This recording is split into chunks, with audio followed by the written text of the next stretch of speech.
Bobi ansano o kan say ye tumfo asante hima yeah na Ashanti defense you know sirimfo no me say haba na akom na ba the Ashantis, like I said, very Ashanti kai all over the groups no be abani nyina no Ashantis na wo mo ni sirimfo ene amanfo mo ni sirim ahwe bom pa.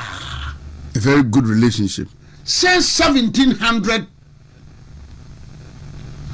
Mo for no be ka sebere bron champion be ka ho ne ade no mo for the original name of mo your friend Dega mo Ashanti for na didiri mo why ade mo the name mo no Ashanti for, and the most are fought on the side of the Ashantis. It is obi mo ni na now nkranza for to pass no be ya na me hebe nyina ba wi afi baba kosem mo diri ne Daga Ashanti for na my friend mo like banafo after the Rasa war no na omani Ashanti for no be free no am ko boa wo mo no am ko ya wo manna na free banna to the wanda bannas are kakales from Africus.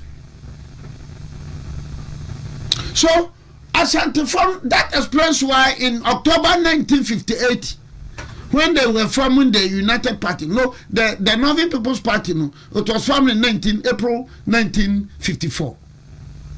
And NLM was formed in September 1954. But in October 1958, no more formal United Party. And Kofi Buzia was the main speaker. But quickly, one more formal one more party, they relied more on the Sirim form. One more party, Kura or Mati, one more party, our Martin. So Bobian say, Unimwa. May write as a yarding canny, as at the four. Edi Sirim Ashanti 4D. And this Ashanti Defense Force no. Sa Ashanti ni baba kukura nim. Na ye Sirim 4, banna 4, mo 4, hifo. Anglos have been very good friend of the not the whole porter, but Anglos. It is about Ashanti Defense Force. Na nyina be amona 4. Uni ma bakosam na nkasa. So Bobi Ansanum na gene say Ashanti for there they look down upon Sirim for Oboa. They are the only group. This morning me can me wura danchirem. One me wura kofi. Me wura danchirem. Check the history of this country. The Ashantis are the group of people from 1700. No matter where you are, no matter who you are. Or no kurako no odifitu ya. Or no wire back on. Or the yanchira wase. Asante kai. Or twitwa wasase ntono. And the ignorant ones who are making Asante hine koje osetutu koje asa. What is osetutu? Wako outside the Ashanti region. And I say after Kumasi ko otona sase. What is otona sase? Yeah, no. What is origin tongue? And let me put it on record. Any day one mutie ye. Any day Asante man betanasi biya no. Man hini biya obaba biya no. O petrol allowance ya the man. Mena me catch it all. Oh really? Mena me catch it all. Sometimes I don't for say na obribo ahụ ji Asante for menya Asante for ntokwanko. Menye ba ntokwanko, ba me no koreka ni. Menye ba ntokwanko. So nkranza hini ba Asante man brekum ba Asante man, japekrom ba Asante man, se kwa ba Asante man, do man say number 2 ba Asante man. I say na Asante hini pese otwitwa ba sase toro. Oti sase na wanhwa anu ye obeyi no. Na Asante man ana Asante hini no, o de brekum pro. Asante no eyede. Eyede. But you see, misinformation and disinformation. Ni otanu no what nyum kra no obone. know. So look, me what you be a me mammy, me more than Trafabaso. Then Chira, what is a nano bed? Yeah. Buy a dear pa. Henry no free or no. A coben fear to me. Mama, you know, we so, and not him, man, so I say. The queen mother stood firm, even though I'm doing some cases against her. Even though I'm doing some cases against her. So she's too firm in traditional aspect. You know? Not those cases I'm doing against her. And now more akuyi. Danchira eyi pa. Mochi wanyina na danchira fo. Yina hini ekoro. Na danchira. As a second education service yen say. School suda mo wo baby bebree. Ese be kire na school phone SHS phone. Be kire ba bakosam. Ehia. Binu bare ben kire language. Metiase wo tamala dagbani ben kire metiase wo wale Mampugu kasa benchero metiasie wo bolga frafra metiasie wo metiasie be dem fa ho kasa cross yan bibira eye eboa but yan san kira bakosem because abakosem se okobe me mantam bunu region be kira bakosem na kan na tobe yoka no nyina no nka abafom be benchero ne baba nim susu no e distort no okay no dem me ne na Ashanti hene no I mean, don't know danchira for me bo ma baso and danchira for they made a significant pronouncement to be said danchira ya danchira agona fo nyina no ye beka ye hu obo ohne ba se wate and so woni ma ba kwasente se me okasa asem na tafofo ka hu oh sir more than they say 13 something. What we are gonna? What I say? I'm gonna for bebre wumpa. Now I'm no history no. Edeti around pure history the pa 1500. Now danjira edifiti adanse. Na dance so ye state pa. Around 12 something.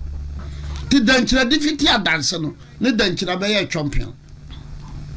Danchira fobi ne domase number 1. Danchira fobi wo one fee. Bankamas 2 from. Then for whatever reason or reasons I don't know. Minti. In 1588, mumunu fie no bedi akunyano. In 1620. Mubunu fie no sambe fa danchira minim say started danchira na ba agona na in 1620 mumunu fie no ebe fa danchira mumunu fie was from 1588 to 1624 1588 to 1624 then from 1624 to 1637 no benya urempem then from 1637 to 1695, no benya buam punsim. 95. Ubenya buam punsim. Then from 1695 to 1701, no benya tim jakari. So what I say? To be 1588 sana amansa. Neti me bo danchira fo abaso no say. Amanfo nim danchira sem so mo danchira mu a. I imagine said danchira ended with intim jakari. No, danchira didn't end with intim jakari. Just that intim jakari no, dear no, it delivered a blow to danchira and the money hwete sam. Enti time I had share Ashanti history no. Misira ya yesua bako se yesua danchira so a ebeboa yempa danchira and akwam. Danchira and akwam. As far as the akan for no concern no danchira any akwam. One history is very very rich. Now the abaya who are done about 1701 eba na jain no mu nyina ba 1.7 bebre ba besi ye owu na no ade Dano betra na bisam say mabamobu ana. Yeah. Because I'm pa mabamobu. Not MPP me kan Ghana. Yeah. I never am kase mabamobu. Osi wabamobu, me say mabamobu. Mabamobu.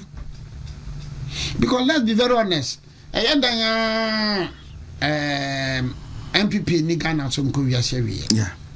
Nti sa NDC ba ye nyina ye pe. Ghana ni yedi. But let me be very honest, mabamobu. Honestly. One, yeah, train ya MC or more try is you be a question. So I said, okay, man, I'll catch no budget. I about it in my bamu. Just say, and somebody will honor more than Otitia. Obi tia bruchira or you with you. Say, train no. Air corner be a coaching dawn on the train agent and the train and Timianco. And people were trapped. People were trapped. Otia bruche or gidi. Otigana hakra no gidi on fruit trader. Into on the bioka. Otia bruchiri or gidi. Why say my babu say ye see a service train be no vetri no be a coaching dawn into a trap or a magic because we went this. See, so dear, some walking. Men cancer, men cancer, no man cancer. Men cancer, no man cancer. Because Niamana across Ghana, it will be a measure empty session. So, ultimate show be pan or school was shadia where your doctor, professor, one and then some months back, a year ago, none some more, and some all how he appreciates the issues, how he seems to be so much concerned about Ghana. Then all of a sudden, now fast forward close to a year later, 10 months down, and some cronies is here. Not the position, the thinking, the argument, the angle of. Me monitor Mustafa Bandi. Why? What is happening? Mustafa Ghana, no, is it ending with us or what? Mustafa Bandi or can walk a MPP for me, and then Bakubi should call TV station in Osha about Takarisha. I'm sorry, Okasa Kuyapim Kasanibi. NDC ni Okasa Kuyapim Kasanibi. Say, Mama license. Doesn't make sense. A human being who can read and write. Into your man license, a man and not just a galamsi. Oma, me and some Bosomin Konawa. Sabama license be bree.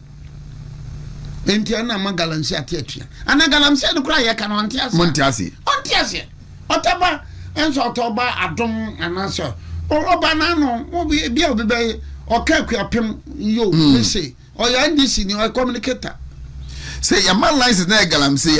Last minister say go to do our motor 52% of them every small scale mining. They say your man license no depend visa license be am bia na ma galamsey cause there. Na say galamsey go na motor. Na your license no cannot be equated to galamsey. Yeah, say obi o yes small scale mining guy galamsey. The ignorance is too much. Not ignorance, I get deliberate. There be ignorance. Ignorance. Ha. Certain Simon Bamobu. So this year, so President Mahama is here. In some no Kenya, question baby says, no, yet. In the Kosi say, no, yet. In the Kosi say, a man in Ubi, Kosi say. No, what is happening? What exactly is happening? Kosi say, a man from Roman Fasofu Yakobo Bobeyi. I am even told on authority say mom can grab a mom envelope. Oh, definitely it will happen. I am told on authority. And you the kind of koi. I'm told on authority. Mutofu. Ekosi say. See so Nagalam say no, if you're president, you a president. Strong will president is a man who be here. Number 7 families about Nagal. I was just a be a match and I'm going. But why would you say why Galamsey na bafom? Just say the devastation has reduced drastically. No, because a week or two, the Chief Justice good. Say it is getting out of hand. It's good. Be replying. It's good. Offer evidence. It's good. So sometimes I don't want to involve myself in this kind of discussions and banter. I leave it to the good people of Ghana. I leave it to the good people of Ghana. Me pesa me beka bi na beka so ni okay no waka say Chief Justice ana ni okay say no waka say tia Nana Domahene ana ni okay no waka say tia we. Me pesa me bam. Honestly. Me pesa me mam kra me mam Hey, me kabi. Wow. Mama kanchiro. We are in October. Yeah. So what follow mining activities no for the past 10 years sir. Edru sese kura dia na efo. Yeah. Nsuo to a omuntimi nya adwuma. Yeah. Because excavator le betim near the day. Na me kira say every be January February kono. Because over the control NDC constituency chairman. Over control NDC MC. Over ya den wa control. And the galamse no, it would be wrong to say metra kasa me de so more boy NDC for. Me kasa me. Yeah. Me kasa me nsuro nyankopɔ no. Me kasa me nya nokrekani. Galamse no de bia eye. Ewumbi. Ano na MPP time na NDC for na camera munya to boasi o. Galamse no, manasi no, say ya pesa ya so anu a enya MPP NDC. And sometimes I have a genuine support for mining. I'm not talking about that. Because one, Oba Bono say ya. Asase ba na okodo koko a ebeye. Asase ba na ode kodo bayira ebeye. Yasase nyina akwere. And say President Mahama kan o say you go deposit no asase na sia. Den tini yentu. Santina Galamse debate na. But then this for debate ye campaign. Yaba adia bache 120 days. Adia bronsam na one people formu na se CD. Probably do man. So what twa osi no krompa o hwe benkunhwe ni fa se esere. And paboni di man so. I was thinking President Mahama beka na ngura say or the presidency beto the line. So Baby Bia send the first school replacement yasamana okay. Yeah, MPP ta na problems you. Timika send problems in man meboa. But MPP for abronsan omunye dipa omunim nyansa ye de ba anya sa hwe. Hwe ne yesi.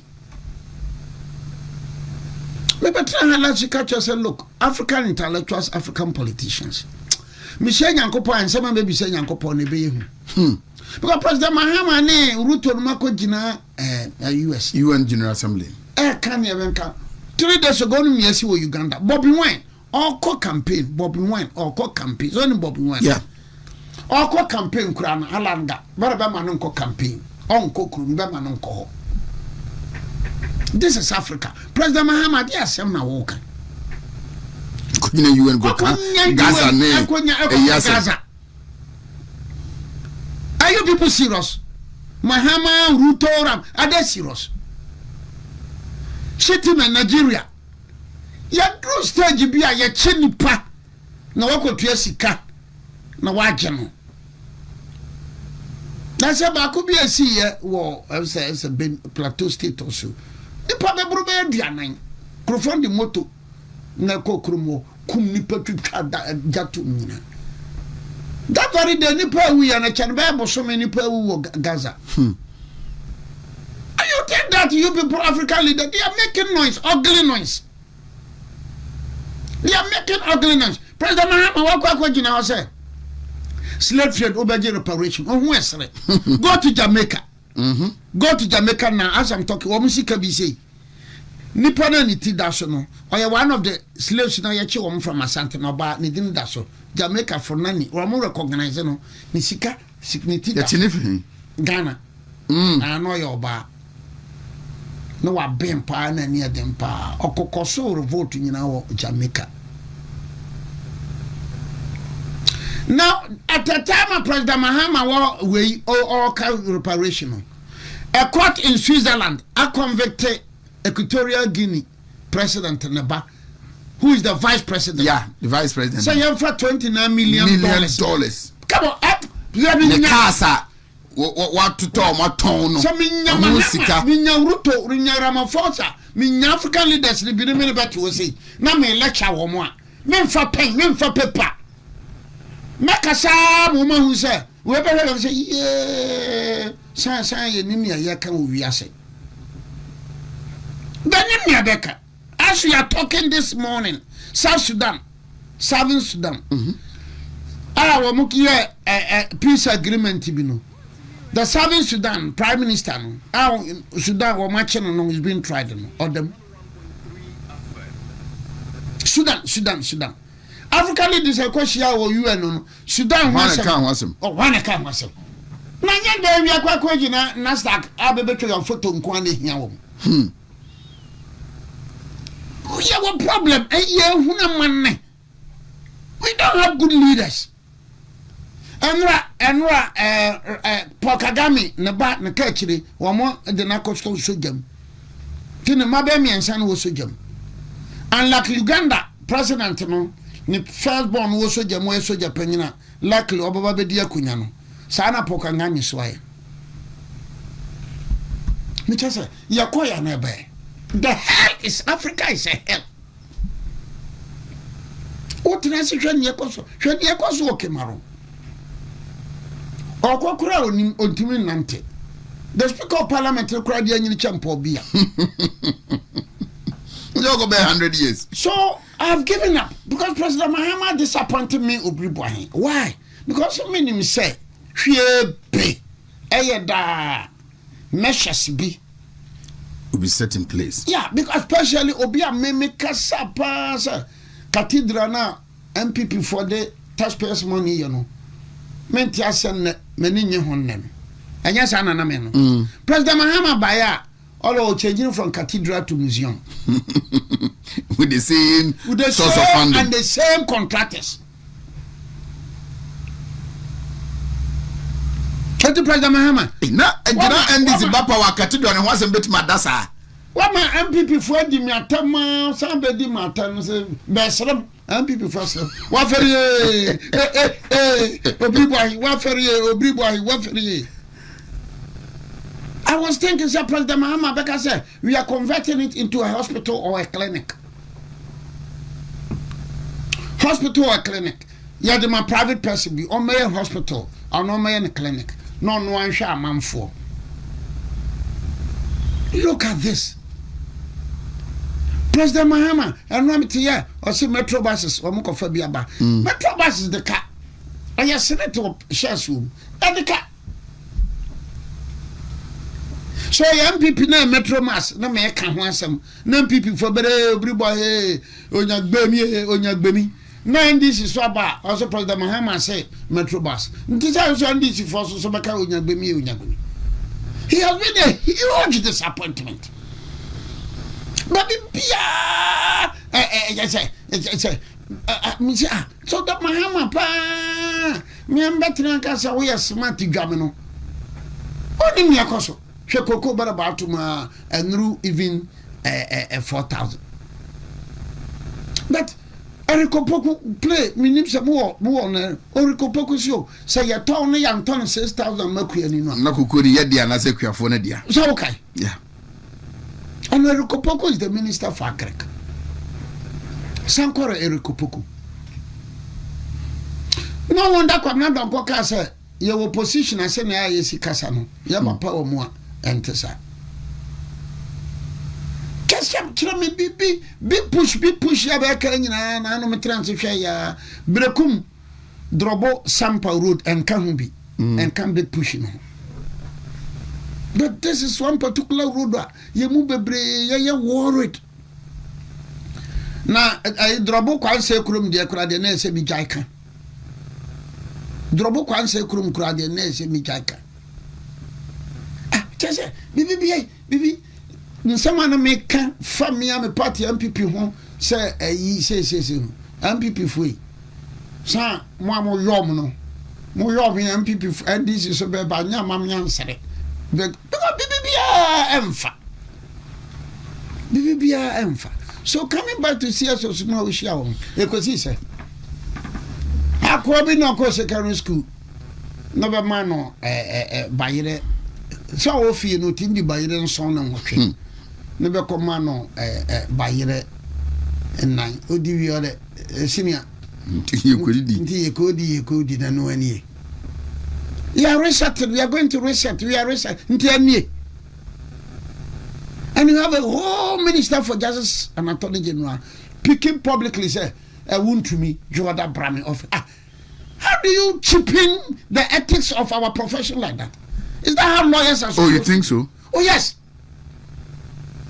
Because you see, if you are the minister for, I'm not insulting, but I'm saying that, look, our profession, sometimes, your ethics of it. You don't say it, but I am inviting one to be Debbie. All along, one to me is represented by a lawyer. You don't even come out openly. When you far krata don't call you. So as a lawyer, respecting the ethics of the profession, you write to one to me lawyers. And can but he's playing to the gallery. As a who you so wound to me no, the awareness on public way be. They are playing. Say as a Yenia Brace fighting galam say playing to the gallery. And Ghanaians are now discerning. Okay, I say about where you have comments among for their mass here. A whole minister, you have a member of parliament to accuse you, so you're corrupt. And you couldn't move. You couldn't move an inch. You're quite to my inviting. Special prosecutor to my inviting. And now he was asked about Yamin and Abanga, their national trade vice. Or say, allegation by any report no on the Sakano or the Mayukufono. And as some small scale miners associate Nipa Bear so Aquam making the same allegation against Yamin and Abangano into Omu. But do you need to make this out publicly? It is a moment, you. You are the minister for justice, the whole country, minister for justice and attorney general. So you don't need to say this publicly. Just answer, na Yamin ya Bangadi no, also Yeguso. So, di course mobati yanka. Professional, that is how lawyers are supposed to behave. Do you have any hopes that this meeting will provide some relief in the fight against illegal mining? Please. Let's take another. For topic from bra. Necessary crowd, the echoes of Memunko Benede. Some joy in the DSC advise me. And the crowd who so much say. Young can some joy in the echoes say.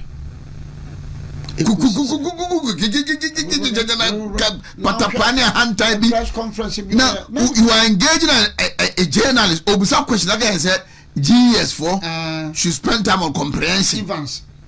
Say friend Evans. Evans Mensa. Adiachia una wenimwa guasi. Evans Mensa. No pa said the MPP minister B na kasa sa Evans Mensa. Imagine this was Esla Owusu. When she was the communication minister, I don't know what kind of same way. Certain Abisham said, Mabamu. I was thinking, he will eat a number pie. And meanwhile, DSTV from Gra are saying, sir, charges no. Ya yetuyano. NHI kahon. Yeah. VAT kahon. We kahon. Until you have 28% to be. But in Nigeria, it's 7%. This is what DSTV is saying. Until I was sure. Yemisaya Yabari. I mean, DSTV for Yemisaya Yabari. Sir, Yabari no taxes. I'm saying until Nigeria, there's 7%. This is a multinational. Look, once again, let me come in. I will for this country, Misuma Manta Africa. Let him say how ineffective African leaders are. What I'm saying, French, China, Canal Plus are better DSTV. Yeah, multi-choice. Because we lack the Kofi Abufo-Buzias. We lack the Professor Mills. We miss them. We miss the Professor Moffs. We miss Kofi Abdul-Fabuzias. We miss the Namyogo. Mm-hmm. We miss Nandi Azikiwe. We've missed Nelson Mandela. Look, African leaders in here smart, no me good, no me forward looking, no me visionary. Enka omo even Echo was from Timie Echo Bankano. And Combeto channel. Now channel projected the African potential. Yeah. Because Al Jazeera, we have a family issue women. Yeah. It's about them. It's about them. And BBC and CNN, you know what they are doing. And you know Russia, the rhetoric. So African leaders here are very progressive and visionary. That our continent will also own it. Then we will tell our story. African leader, you open no. You open 134 Beko UN General Meeting. It's a continent in a mess. What I wrote in the cultural say, how Europe underdeveloped Africa. In the 60s and the 50s, say no Muslim Africa, no Mkase Kwasi Boni ne Twintwane Yanam. But I said they are so Africa say ya catch in a woman to me on top. This Sam George ku. My was Ashanti region minister started say Omuntia GTV. TV license. Please, you are regional minister. You are doing well. But baby unko. Leave some of these things for some bloggers. No, you're blogger. Oh, you're blogger, regional minister. But he's a blogger himself. Almost 24/7 to TikTok. Because you see, one, if we have serious in a country now can graphic D 70 something years now, you'll be going on all out with the debate. Say young Tom shares in Nina, now buying Kitaki to be and now balance now control Daily Graphic and Ghanaian Times. I was thinking, can be a minister because say GTV. Yan discussion, yan ton, yan privatize it. Matuami TV license, because it's what you are. Not the better, a queer, region. Come on, are we so cheap? Yeah, for pa. Just I be before pa, dear me. We are enticed by petty stuff because I may need any problem, but I could not what so as a regional minister. The regional Security Council chairman. Now look at how he's exposed. No, but just as a good be. Okay, is a minister for all now, or a socialite, or open the yes, he's very welcoming. That one I know. Yeah, open the known as a medical doctor in Eka, but you didn't share that. At least he should attach some seriousness. No, but no, to the office now occupied. Yeah, Bubebri, Abamon, business, a baby, some Georgie, just a DSTV, and this is the multinational. Minister Munatra or maybe I should be a one multinational. No be investing in a multinational company or whatever. I'm Masoni and if you're fine. And I believe that the matured minds in the NDC, be brave who say, hey, Yanume, I believe so. The matured minds. It's not the best. So some joy DSTV. Oda be a idea na measure ball ya brube du ba konko. Measure akusa na dwo no nwotwe. Me media na ball. Enti say GTV. I believe say look, let me be very honest. Sir Ibrahim Traore. Turn the margin yemi. Enka by now no wanhwa oba privatize GTV. And now obe hu ba bia individual TV be ma GTV so be ya ade. That's the way I see it. Yes, sometimes in the comments, socialism, it's a capitalism. He shouldn't go there. She shouldn't. Even try it. Yeah, but we share Osia oyo. GTV has been with us for so many years. By now, it is not doing a lot. And the Ghana League could share. But consistency in the GTV, DSTV. Every 22, 23, 24 channels and many born ashes. If you cry about blasters, a crab or Ghana, could I and people are comfortable with that. And Obi Toko, Obika, Efa, DSTV, ne, Sam George, Obi say, Oslo, ne, Candy GAG or something. Candy GVG. Can DVG. So, why some we can? Some would did say, be I be been from so, and find a cocotte. What do you be a cocotte?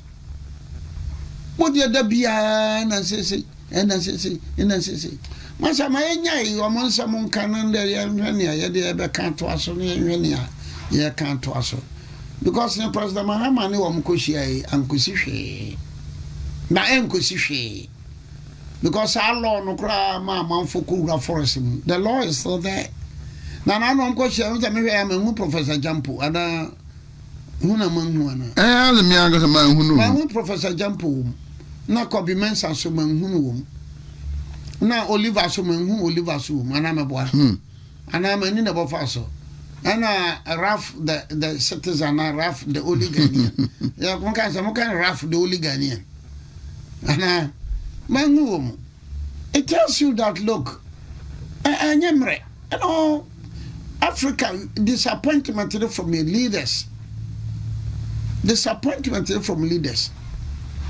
leaders don't do you know, sir? And I remember that.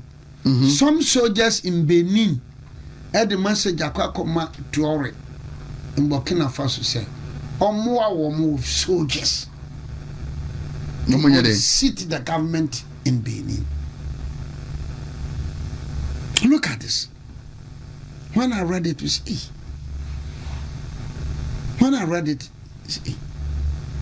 and no, you find out a lot of the youth in Africa, Nepa, Nepa, Uganda, Kranano, Bobby Wine, Airqua, Womo, Air Block, Nebikuta placard. Nepa. Hey, President Mahama, Alasan Watara. Someone to one is a man on that Yanti Musa Mugan, say. Aquania, or Mukase, or Mubabeye. MPP 4 years on Babaye, or Monsieur Bayer Highways. Highway by now, bed ya to Mr. Conongone and Yinam Dia MPP 4. Mabamabu, Nanya who say Mabamabu, because Nyamabi Coco Cosso MPP, I mean, this away, this a cosso, winning is a cosso, my bin cassette team, it de matem. And this is so bank, I mean, said they will remedy it. It look as if Tony Edu is fed up. And he all hopes. I love Commander on call. Professor Mills in Cadman Mills. Yeah. There's no gun in Suana or running stomach. A lot of them are fed up. And a good number of them. Bidumkra, Memabamu. Bebriabamu. And yet, Bikra, and yet, Nabamu Busa. African politicians, once again, they have disappointed us. Because you see, during the MPP time, I felt that some of the issues, for instance, the District Assembly, Sikabeko Yamfanko, near the fertilizer, near the Mpabuadiako, near TF from Common Farm. Monsieur, we ain't Kunyankane.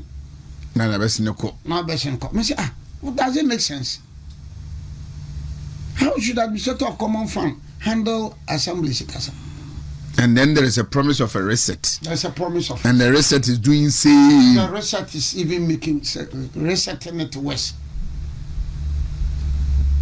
So it is not the MPP in me, it is not the politics in me, it is the God in me. Nyame woman munu na mama werako. Minimara, did you listen to your brother award the Public Accounts Committee? I've been Muntaka. No ne chap Abenansare. Yeah. Omo banta bi o si we ni ho. But na Muntaka kra minim ni ntia no wa jama no ho sa. Sa na me. Allow them the man to answer. Yes, you'll be coffee. Nansikano. This is the problem. You should have accepted the challenge. Say, some name my cousin say, Tamale. You see a minimum called demonstration with Tamale problem. Yes, you'll be able to fear Tamale. Answer public accounts come. Will be able to fear man and fears and validating accounts. The country is rotten. You're validating accounts.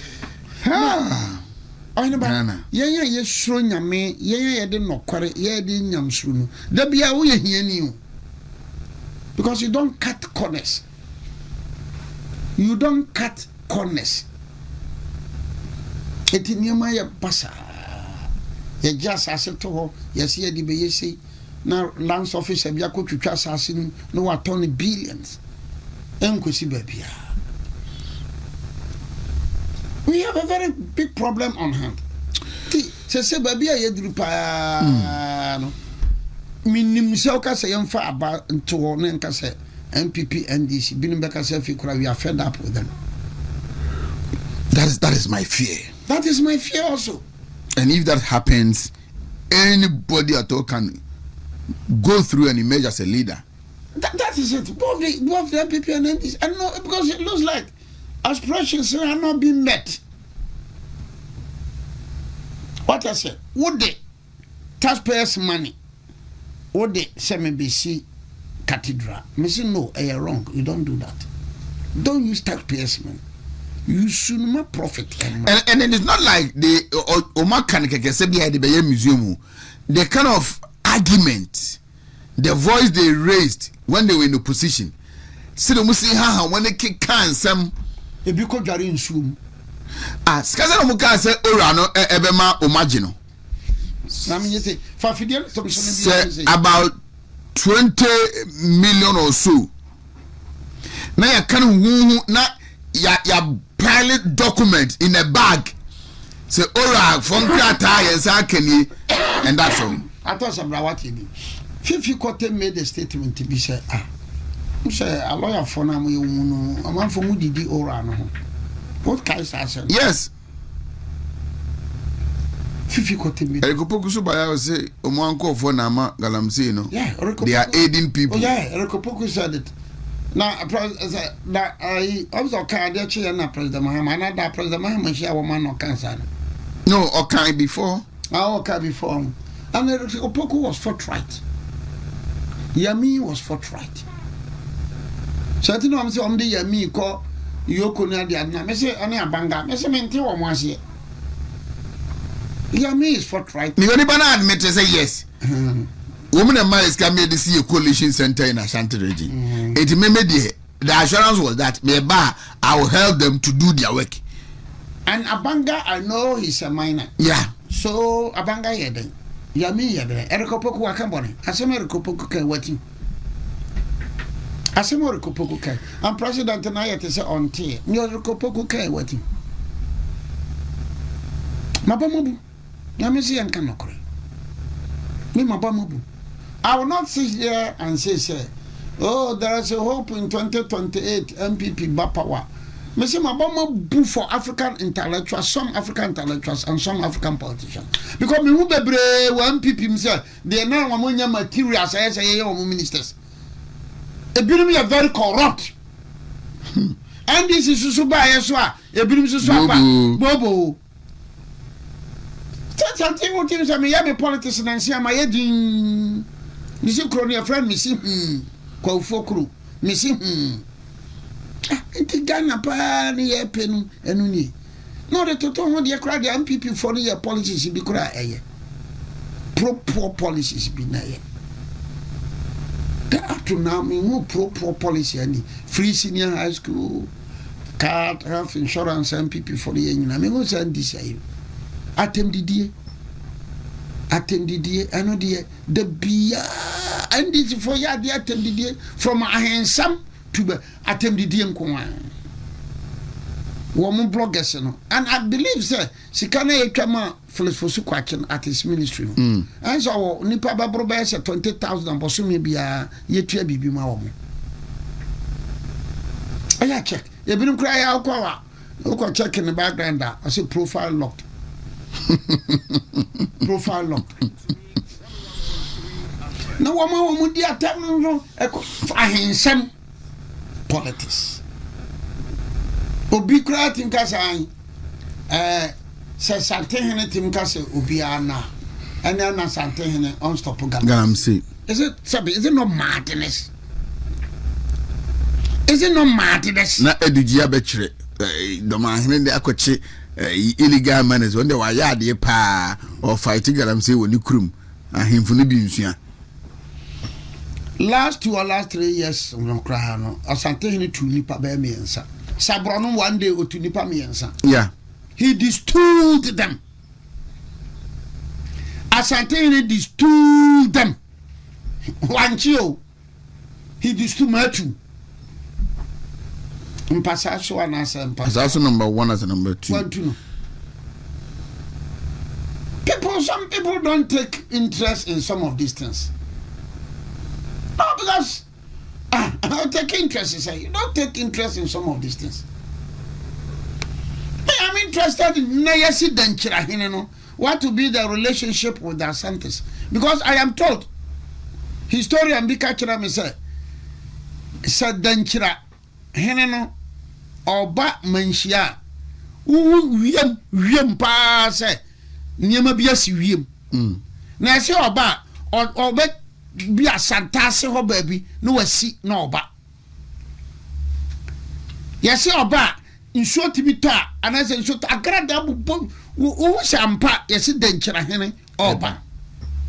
Because through what the Ashanti history Asante for the Denchira for kokoye no ntokwa bia ni mu Asante for ye nuro pa kese se Denchira. Nuro as I am talking to you now Denchira Hene ntim jakari nensa e wadwuma kase. What is about kosenda? Wanted that one. Dropping for far the gold nuggets no. Adakwa yadom dropping offer gold nuggets no. But the nensa na koma adwumakase kase. Because adwumakase kase was the first chief two farmer of the see one ma. Asansoko for the pine scene in some. We are interested in some of these things. We want to hear more. We want to hear more of these things. In Cote d'Ivoire, there's a tribe we are from, Baule. What is our tribe in Trinidad? Baule. Baule for me and Suta for. It was 1743 now Mkoe in Suta Haya Asati Suta. Baule no Mudriano, Abuna Pokuan neba, Ninso Nashiri. Nasa me yankuma de na Abuna Pokuya de neba, Mamma yankuma de Ninso Mutie, no Mufam Koe. Etu Cote d'Ivoire, Hofia Bonenum, ya Baule for.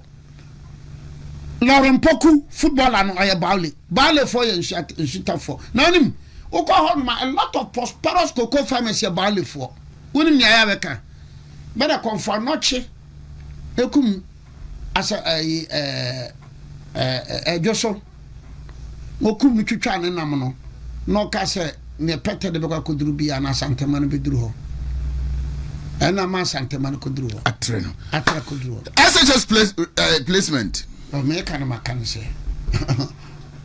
nurses demonstration. Teachers demonstration. Junior doctors are up to 10th October. They will strike.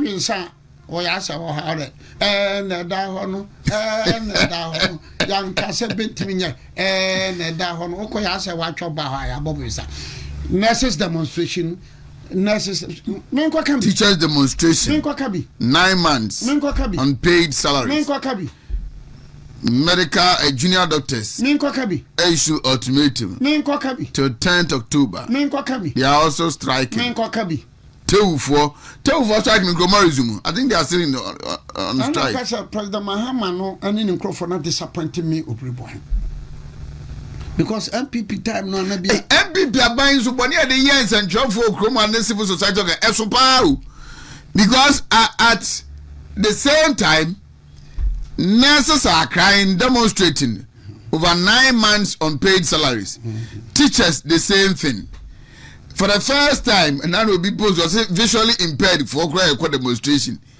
teacher for a crowd more corner back could be Okuta NDC flag. Yeah, Ashanti atade. Yeah. Adaka I know about me come there. Ten for echo. Junior doctors. Echo. Ever to also. With that, now I abandon Niafi 9 months. Abandon Niafi. Within a 4-year mandate. And it looks like, it looks like, I said, Womo, be a yachiro almost said, after 2028, Mumabu, Inti I say, Obia Epenyobi. Sana Mimi Huno. Sana Mimi Huno. Sana Mimi Huno, say, Ebia after 2020. Inti Obia prayer, and come dabre, and Mama Jumum, Mama Shamso, maintain your meka, near me pen me. There's no discipline has broken down completely. Discipline has broken down completely. And what you say, it be as it was a dankwa. Also, Julius Debra cannot win the elections for NDC in 2028. The BCO General is going to win. We are right after Sibia. General Babio Nyana, there's a blogger, be the citizens or take it. Yeah. Shout out checking the citizens. Now, Bakuso, the Julius Debra son, I'll roll you an answer. Say, also, the answer Julius Debra. Now say, when it is coming, it is coming. Ya Bobo Brofo, Kobu de Brofo. Also, when it is coming, it is coming. 9 months. In fact, I read a lot about Professor Dr. Hilal Imam in 1979-80. Makinkai. Makinkai. But you know, where Hucha Hilal Imam then? Yeah. When Hucha Hilal Imam then? Hilal Imam, because on no CPP ni panti. Na Okudzeto bekoe no na chese wo mo twetwe no na ja mo regala no na aja ontimi nkasaka be we de I say chese bi one pon ka piso aye piso no some fantasy. And why I'm hugely disappointed nese me ka say MPP President Akufo-Addo mabama busia wo de Ghana sika ye cathedral. Na Minister President Mahama aba na nke bi ode be clinic or hospital. Na President Mahama say ode be museum. And I'm told an authority say contractors na Akufo-Addo edema omo ye no. Omo na say na be museum no. Dia na asasa. No. Oye ba dia nurses mama yako die. Ba kokura dia am say obokwa na kando dua kora o kabibi chere. No. And look at this. And my own friend Haruna Idrisu, and she been my first year right after Mano. Mamu say been my young Toma.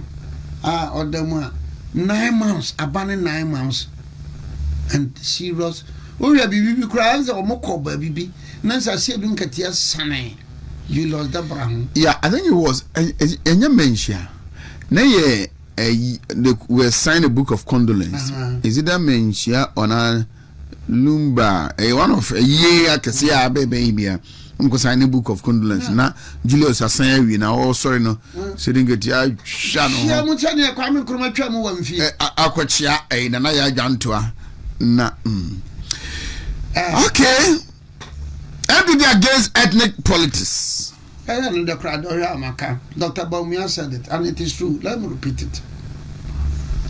So, cast away free, the politics, there, and MPP for.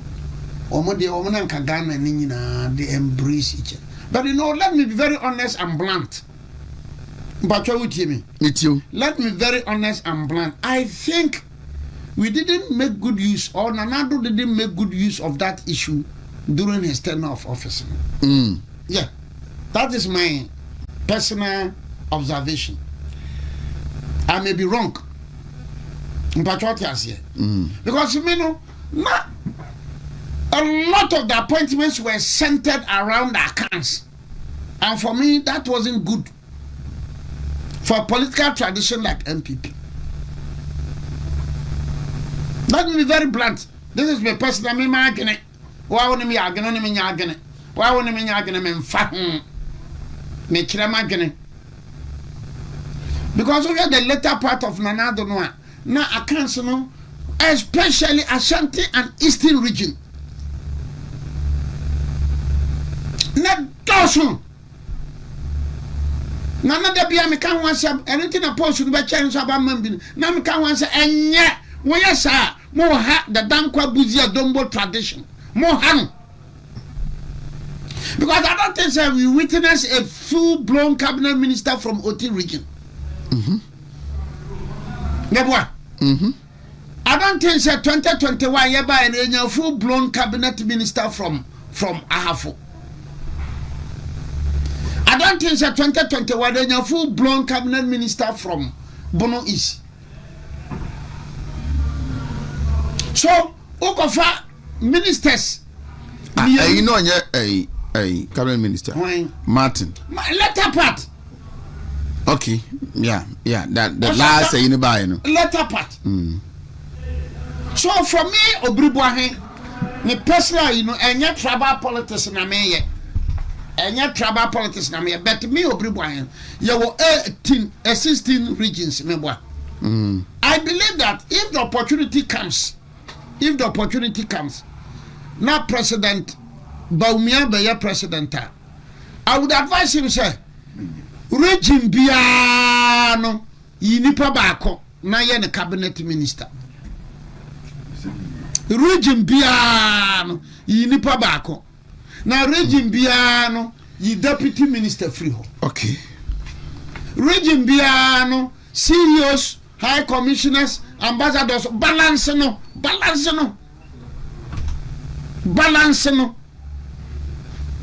So, Oti regional ni na ma ayi no Bono East Martin 2024 ya na so be ye. Yeah. Local government. So, first phase no has also deputy minister for sports. Ahafo. Bobi. But you come to Eastern region, you come to Ashanti region, ministers be deputy. It is not good. Yeah, for so many freeze.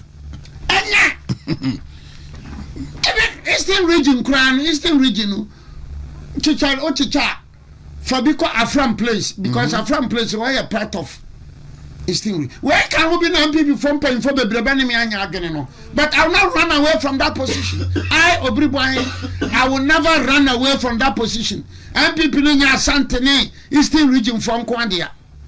Go to Volta region. When you vote or when you city or kura, get somebody, you'll be cabinet minister. And you know what happened?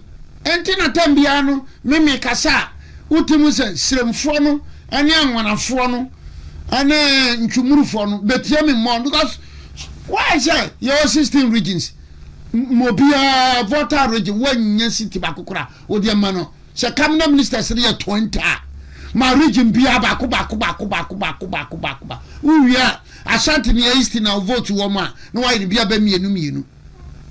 When you vote to when you vote, my baby. We found got to end this. And this is there with John Mahama as a northern Alcono. Possibilities are some of northern Accra bar. And this is for them fahon. What I say. And this he can go with a Christian. And this brings to mind. Why not Martinic? Say that Ghanaians will not go to the north again after John Mahama when choosing a president. Answer this in the yeah. But the bottom line is that look, showing the dynamics of Ghanaian politics are, don't involve yourself in that politics because the NDC and the CPP and then the NRC and then the PNDC, they are the same. Most of Rawlings ministers were from Volta region and the north. But what is the Paka Wansen? Banka, because that is it. But the fact that most of Rawlings ministers, PNDC ministers, nowhere from Volta region and the north. I don't just say some people so all the ministers in the free central eastern and Ashanti. And this in one track record on CPP one track record. Now no come and come Founders Day. One cranikai. Or never maybe so. Okay. 24th September the baby found 21st September. Okay. Come track record or no. Some for the car never him. But Balfour told me memorial lectures, Dombo Bill memorial lectures, Buzia memorial lectures, show memorial lectures a man for you. So I'm a tradition, no dear, and Uncle Yadi Uncle. Yan Diano dear, a Yashaye, Ukasashi, and this in Ibibacans and Van Fanasam. And this in Ibacans and Van Fanasam. Media Mokoya, a man for Chocho. I sakodia crab the ball kumasi happen. This for boys been no man who and so told pa and so to anti-man PM so I've been but no let me tell this up. I so don't be. I'm in time. I bros. To congratulate sakodia. Attendance was superb. Oh, do you know what it did? Now they are saying sakodia banisha tawali aba. Me share Okaza munkwanu mu ye current Sakodia na ba na satawali aba na amanfo aba bugu ayi gandam na yesiwa ma bi na bi mu complaining northern no yeah fancy na bi mu complaining but me nyini sakodia ne shata no munum shade be successful sa yeah ka on betimi a nkomum afibia ben hete imprensa Awaha. Kumasi. Yeah, because the attendance was superb.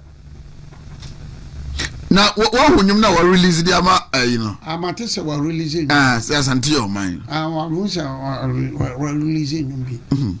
Matisa, but Okasa Ashanti your mind. We attended the amount for video. Hey, Ashanti your mind. And now I have a conversation about the program and how we can get investors interested in the event organization. Because obaye hotels ayema Uber for trotro drivers omomu no aduane omomu koye makeup near the value chain it is a okay bamprensa na sempre na ya because security be bakrum ha on shata on betimi aye senka ye 2025 but now 2026 nka o ma draw program on ba hit say ba hit date we ya hit date we ya hit date yeah and MC portfolio or kan omomo ebo anman o say rapaholic no ye no Accra no obuku event no any date no 10 years ahead oh sir entino otwamu be 3-4 years no asa ko extend no enti the next 10 years bia no the date and the venue is secured for him. I see. I didn't know what cheaper. So say ne personal manager my encounter no work at me say na or your banker or your financial whip as a profession or your banking or resign and we could take it up the management way. You know, he's doing a serious thing. Attendance was superb. Over 20,000. Na me monitor pa na ayi pabonifobi tama na omunyanya na twa baby a ebiru manda no. Onso am na ndisi na komo. Sa o dey say appear say dem kwa kwagina ho se okobu bodia so kwere ka asem bi. Oh yes. And no na me panel dey catch him. On dey ndisi kom. Because we have bloggers now. Sir, Omuzo Akwa oye aligned to the MPP Ntino. Now Obeya Ashanti man they are aligned to a. When people say that Ashanti your money, you know, because between two or one you. Maybe me knowledge in history in India. Look, by 1950, now you are money 9. The whole Northern Territory is a man back on. Ashanti, I am money me, you know. The colony, colony, no. And this time people don't know say colony you can Peki no the peki Chachuchi kata no ho no Anglons no wo kan colony no ho Anglons no kan Togoland for no ho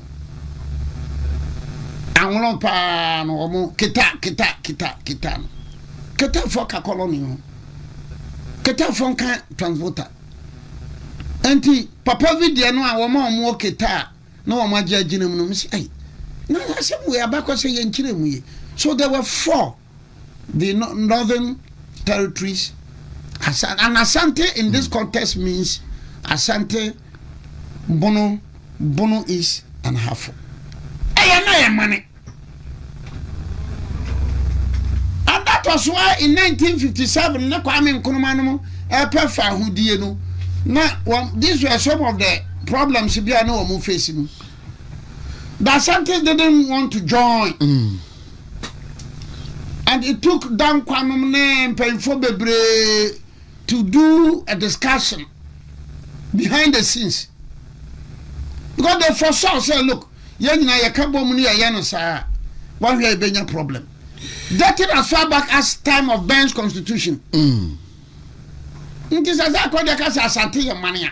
Why wouldn't you know now? Who can set Tiano? Well. All right.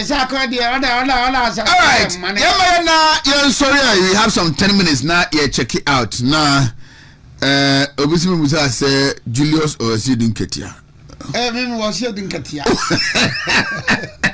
And I say, and the Bono connection. No. I said you get here by me call. I go focus so honum. Even though they actually want to quite half of it. Better than pay half of fool. I pay half. And so now Bono half of region, you still. Oh, I see you. Sir, Mammy, I said you am pregnant. You come for the phone. Now the possible running mate to a city get here.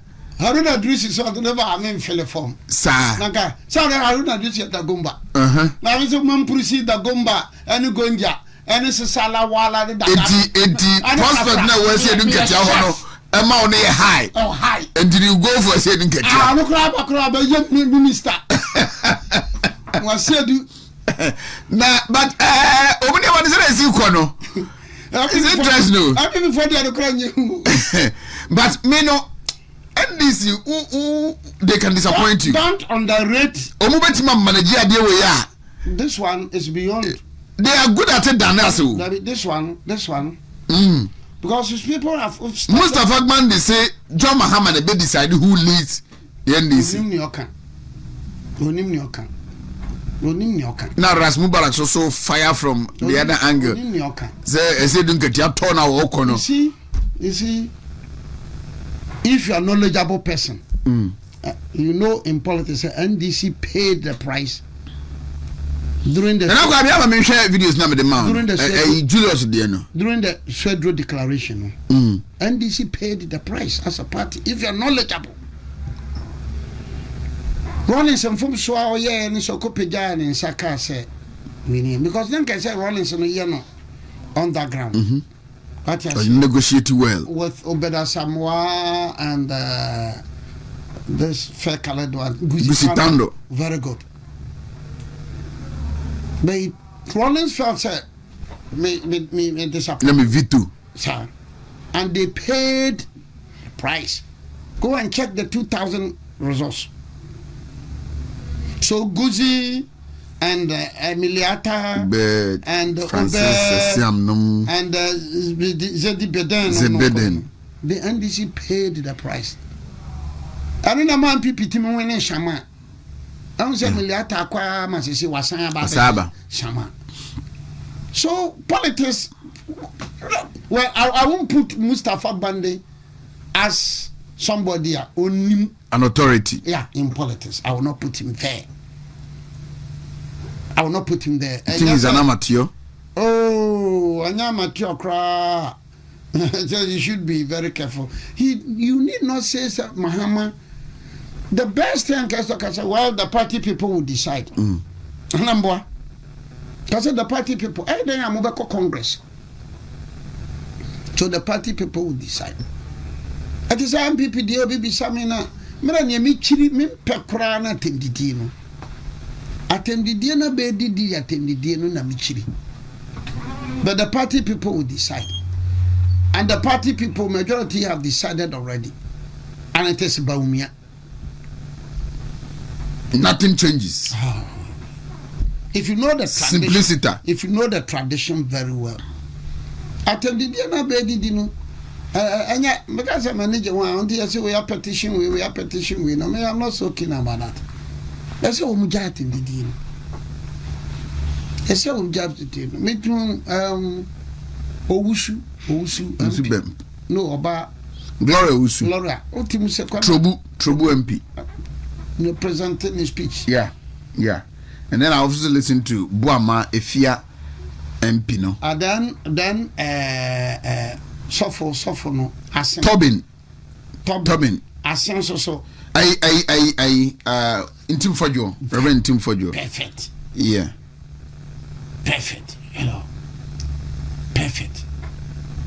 But attended the no can any sa in your party no more said dear I personal pa me can't understand some but me catch me am off at the room. No means wrong but no better until ya okay let me a can kwambafo let me a can say won to me niatam kwambafo me niatam Omo edi mo de wo fa ase no sa na omo am kwaka se Baumia yire ye fulani an me nkoka wo masem because why do I need to talk about them? Why do I need to complain about them? You think that you're stuck in train to do jaw mum ke komasem?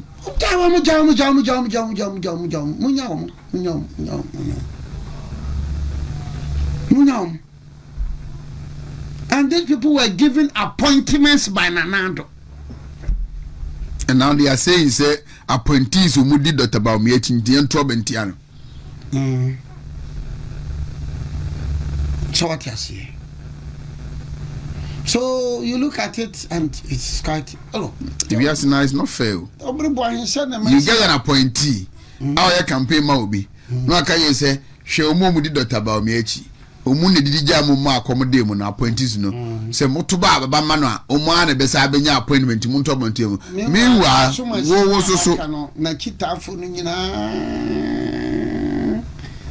I'm even told kura say ebinum kura no omo board so MPP tab they are still on the same board one this time is them yeah omo kan ba umia ho no omo board so in MPP time eno mo da so wo ho eno mo di candidate bi achi eno mo ka che ye say sankofo na edidi agya mo tuma mo nkoto aba ma wo mu na Dr. Baumia benya wasade ama wo mu a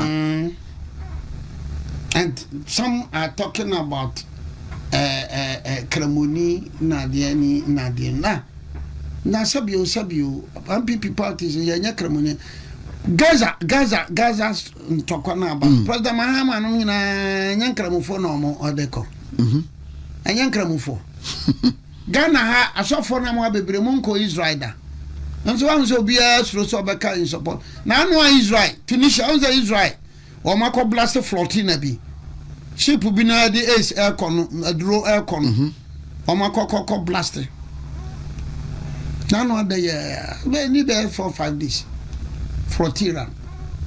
And then Trump is saying by the close of Ochina, peace proposal now or the Hamas phone. So man young to mua. President Mahama Mokadi sense. It's so disappointing. Say yeah, local politics there, but a Kremoni and say obey man penny. Is it not disturbing feature? Kramoni say so be mampe Kramoni say party wama wamaje ginemu in MPP ene ensusuye ene trimupa Kramoni no Dr. Baumia da ne dia NDC disagree ye no na doni on dem a mampeni nra se nansande or can digitalization wasem say it is not only an abstract idea but it's a great idea. Estonia, don't think Estonia. I say Estonia is leading the whole world. Tinsa Dr. Baumia kaya omo disagree na enne They are running to it. Oh. Ghana card, dead exchange program, we just say. Kramun, na anything yam yo. So tiyen pan tiye wo fie, ye wo kurase, ye wo krum. Timi kase. Kramuni ebe mampanyina enyi. Kramuni eni so ye mampanyini. Kramuni ntimi ni Ghana so. And lo and behold, Nkramofobinum have bought into this. Haba. Me wan Nkramofo. Mo hwe the other side. So be ko kase Kristo ni ntimi ma Ghana mampanyina. Nka menim se asod dani mo dani nipa ni nyina e be firi wako. But that is Ghana for you. I don't have seen me them person make us appeal because I didn't bomb pisa. Never cost Ghana no a bomb pisa. Never cost you as a bomb pisa. You look at the world politics. You look at what is happening in Ghana. What is happening in Africa. African leaders, Kojina Babi, say 3 countries, you know, say one passport. 3 countries, Niger, Mali, Burkina. Guinea has given them the assurance of joining. And it looks like Benin will join.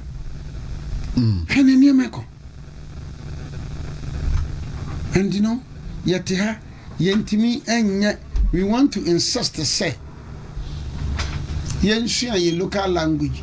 It's a very good idea. But a country like Ghana, in case of French, is compulsory. Maybe I was talking about. Is about me, man. Maybe I was well, I say, Dr. Bamia Benya. You win. Of course, he's gonna win. Dr. Bamia, I said, look at Yanya, you could jubilee.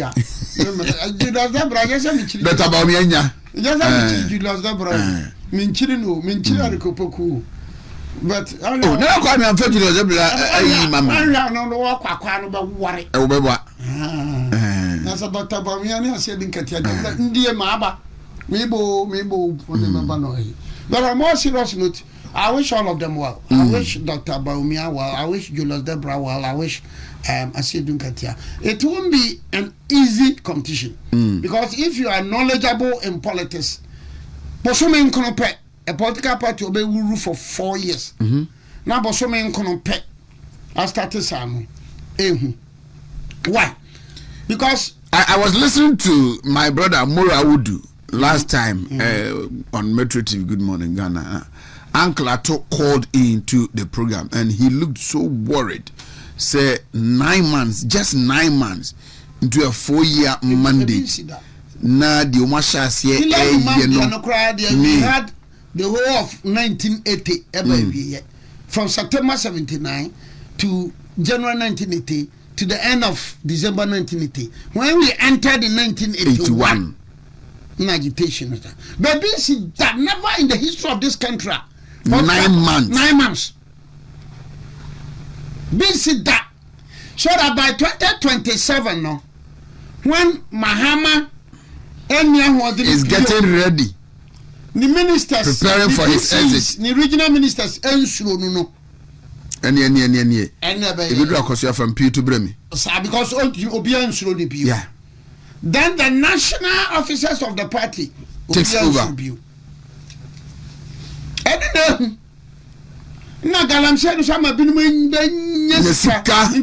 No more politics. So from 1947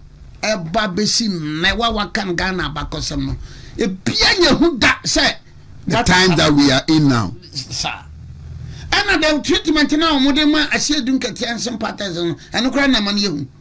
Because you'll be our person, don't get here. Why you doing? When I heard said the Barano deputy, see you resign, and I said, MIIF. Nam say, eh, what you say? And now a people so question don't get here, no coach and will be a through. But and yet, some we will have, and yet.